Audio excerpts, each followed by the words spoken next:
भैया टंकी फुल कर दो। ठीक है भैया, ढक्कन खोलो।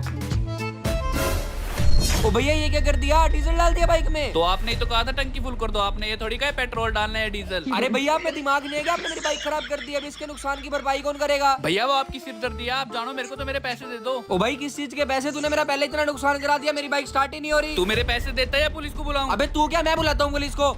Hello police. हाँ बोल, क्या हुआ? सर मेरे पेट्रोल के पैसे नहीं दे रहा ये। हाँ भाई, क्यों नहीं दे रहा इसके पेट्रोल के पैसे? सर बात तो यही है, इसने पेट्रोल तो डाला ही नहीं, डीजल डाल दिया। भाई चिंता न कर, तेरी गलती नहीं है, तूने इसको 1 रुपया भी नहीं देना। पर हाँ, जो पैसे बनते हैं तू मेरे को दे सकता है। नहीं सर, ना तो मैं पैसे इसको दूंगा ना मैं आपको दूंगा, वो पैसे तो मैं उनको दूंगा जो लोग नीचे सब्सक्राइब वाला बटन